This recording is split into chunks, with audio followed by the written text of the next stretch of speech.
and probably the reason that God put me in that situation in order to be able to expose really what's going on.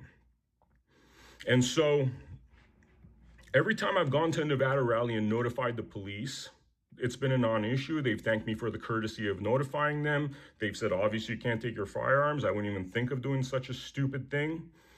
And they've been fine. They've been fine. And the critical mistake I made is, I guess, forgetting the location that I was in California.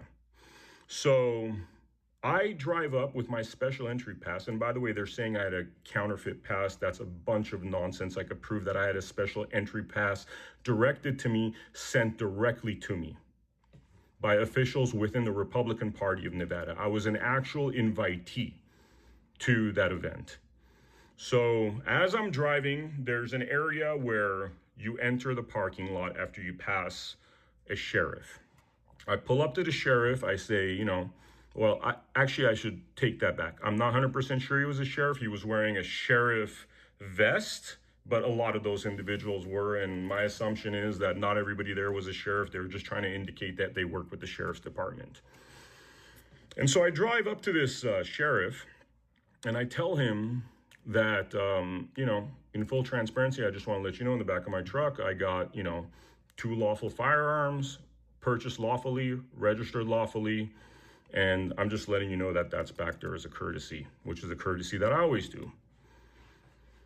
That police officer asks me to pull over, so I pull over, and just so everybody's clear out there, it's not like they found that I had firearms or did an investigation, blah, blah, blah. No. The body cams and the evidence will expose and reveal that I myself drove up to the sheriff and gave him the common courtesy and respect of letting him know about the firearms I had in the back of my truck. At this point, they make me pull over.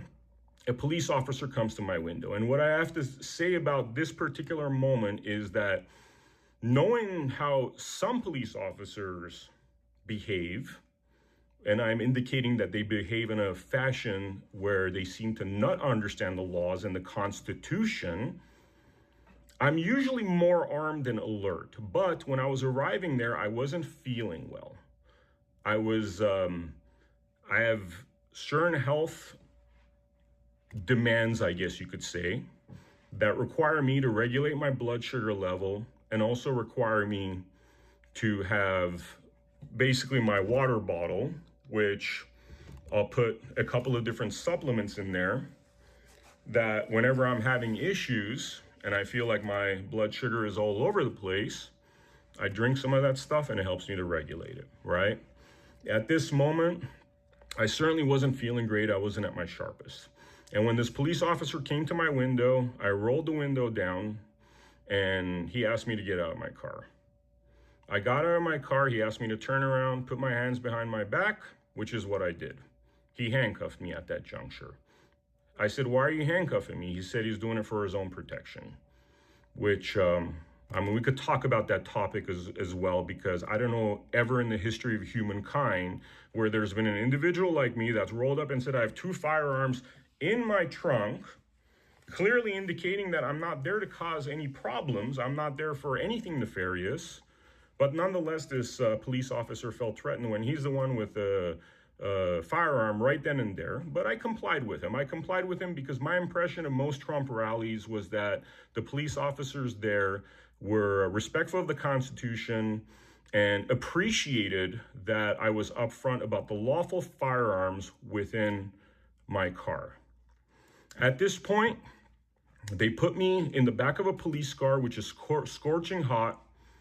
And frankly, I'm feeling faint at this point, and I'm having difficulty speaking. I've been driving for hours, and frankly, I had to go to the bathroom very badly, to a point where it was giving me a headache, and my blood sugar being off, me being in the back of that truck or police car in the scorching heat, which was akin to a sauna, was really causing me health problems, causing me heart palpitations, causing me breathing issues.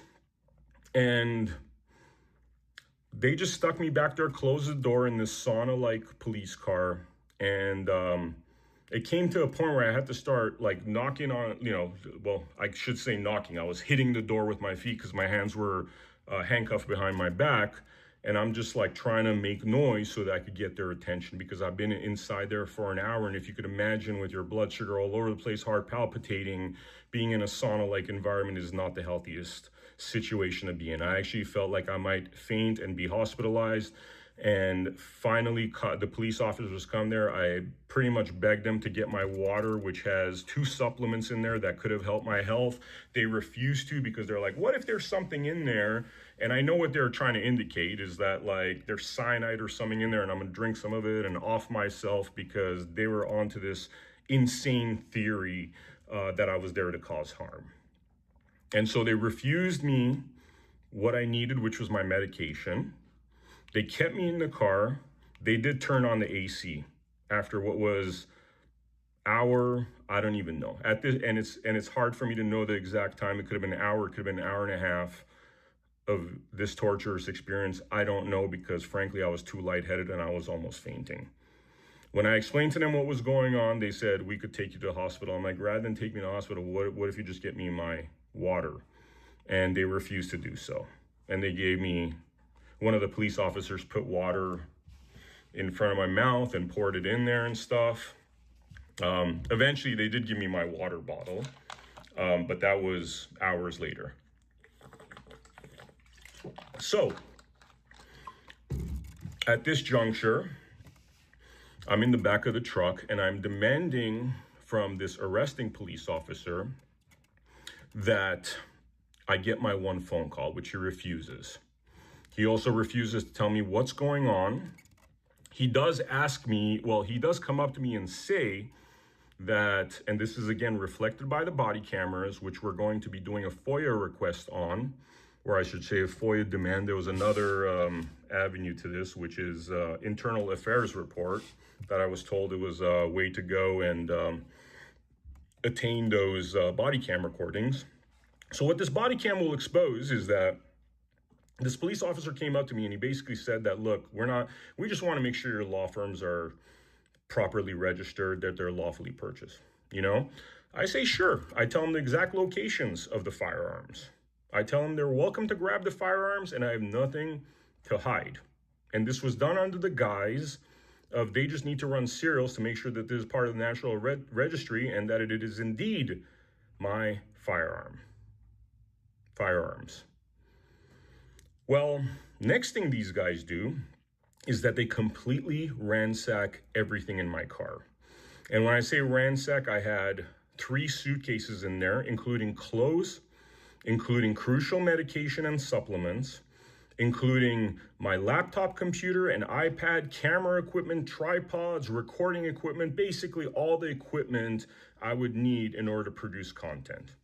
And to be very clear, I wasn't there under media. I was there as a special guest, and I wasn't taking any of that equipment in there because I was not there as media. But I had been in Los Angeles prior, and that evidence will show that I had gone from Nevada to Los Angeles for the purpose of attaining content, and then I went to Coachella. So I just happened to have this stuff in my car, which is all my equipment, hard drives, and all the things that I've stated. And so at this juncture, they go into such forensic detail with tearing my car apart. There's bomb sniffing dogs there. They're looking at the serial numbers. They're opening up everything in my car. I mean, they're checking the mufflers. They're checking underneath it, because obviously they were on this, frankly, idiotic notion that I was there to cause harm. And mind you, the right thing I believe to have been done is when I asked the police officer, hey, I have firearms. And I actually said, like, when I first drove up there, I said, look, if it's an issue, I could do a U-turn and go away, because, I understand, because I could tell from his reaction that he wasn't reacting the way our Nevada police would have reacted to that sort of comment. And I said, look, man, I could just turn around and go, man, I don't even need to go to this rally, But they chose to have me apprehended and arrested, right? So they ransacked the crap out of my car, and lo and behold, they find absolutely nothing. I think it was clear that this was an attempt to find incriminating information or evidence upon myself, because carrying a firearm is protected by our Constitution. And say they found other, something nefarious in there, that would clearly be a way to justify what they were doing. But there was no justification. During this time, I hear this arresting officer call me a maggot and one of those dumb Trump people to a female officer. And he didn't know that I had overheard what he said. And at this point, it becomes very clear that this arresting officer's goal was to make an example of a Trump supporter, was to persecute a Trump supporter having nothing to do with the law. That was very clear by his behavior, by how he spoke with me. And so they tear my car apart, and clearly they find nothing. Then this arresting police officer comes back and says that they're going to throw me in jail and that they're going to impound my car. Tow truck comes eventually, takes my car with all my equipment, my clothes, my medication. And this clothes that you're seeing me wear, the jeans that I'm wearing, I've been wearing for now, it's the third day. After spending 4 hours in a car, at least 1 to 1.5 hours of which was a sauna. So you could imagine Coachella, I'm standing outside sweating, I'm inside a car, I'm sweating. So right now I feel gross, to be very clear. And so they take everything, they impound it, okay? Now, this arresting officer comes up to me and says, the Secret Service and the FBI want to speak with you, okay? And this is when his narrative started, I guess, falling apart, because he told me that, there's a serious situation, there's been assassination attempts on Trump, blah, blah, blah, and they're going to investigate this, they're going to interrogate you, blah, blah, blah, right? And so now we're about 3.5 hours into this ordeal, I would approximate. And this arresting officer drives me to an RV where the feds and the Secret Service are stationed. Now, what occurs to me is that the fulcrum in all this event is this one arresting officer. He's the one passing information to the feds, to the Secret Service, and he's the one coming back to me and relaying this information, although it was very clear that he was skewing this information. So, and I will explain why. So we go to this RV, he steps out of the car, and at this point, as hot as it was before, now it's freezing inside the car. Just a little detail, I'm talking like, and by the way, I'm in sandals and a shirt because I showed up for desert weather, and I'm in this freezing cold car. I would approximate now it's 6:30-ish or so p.m. He walks out of the car, he has a conversation with individuals that are Secret Service and feds. And he's in this conversation, which I'm watching through this kind of grid that they have in the back of the trucks, that kind of prison grid looking thing. I could tell from the reaction of the Secret Service and feds that they're just not kind of buying his story. They seem very disinterested. And what I would also assume, and all of our research, the FOIAs, the body cams, all that stuff's going to reveal this, because this is going to turn into a major lawsuit. And I'll tell you how major this lawsuit is in a moment. So in this interaction, they seem very disinterested, right? And I could tell that they're not buying his bullshit. I could tell that, these are, you have smart officers, you have smart authorities, and then you have not very smart ones. And I could tell that these guys were a lot sharper than this arresting, fool, I would say. And then he comes in the car and he says, well, they're going to come to the police station and interview you, okay? By the way, at this point, we're, now 4 hours into it, and I've been asking to speak with a lawyer, get my one phone call, and he's refused to do so. is refused to do so, which, by the way, I never got my one phone call. They did not allow it, okay? So I then am taken to the police station, and I'm taken into a room where essentially it's a 6-foot glass barrier between this holding area and where all the police are seated in front of their computers, right? And I'm reading the penal code over there. There's a penal code on the wall that says that immediately upon request by the person that's being detained, they're supposed to give my one phone call. But again, over and over again, this officer refuses. And at this point, since I told you they let me have my water with my supplements in there, now I'm feeling a little bit better, okay? Now I'm feeling the savage come out, because I know what this guy's doing, okay? And so I stand up, and by the way, I'm chained to a bench. So when I say I stand up, I mean I pretty much stand up in place, and I say, listen, man, this penal code right here, and I read him the penal code, how immediately upon request, I'm supposed to get to speak to get my one phone call, which I was going to call my lawyer, right? And I say it over and over again. And the FOIA requests and the body cameras will reflect that while I was in that holding cell, I had approximately an hour and a half, maybe 2 hours. I was repeatedly asking for my one phone call, and this so-called officer was refusing to give it to me, making every single excuse.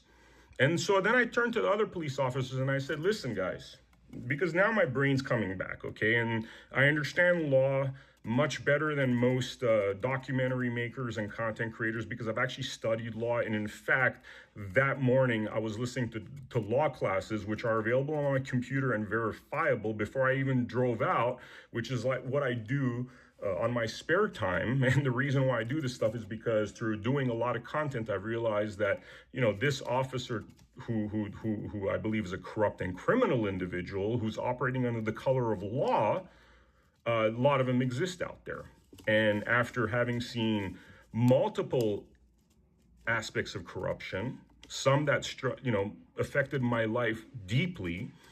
And there's a story to that too, because one of the reasons I even got into this is because of immense court corruption by a woke Canadian judge. I won't get into the details of what happened there, but at this point, I'm going to be sharing all of these stories because I want you to know where I'm coming from and why I chose a certain direction in my life and gave up a very healthy and rising 6-figure salary in Hollywood to do this stuff where it's very difficult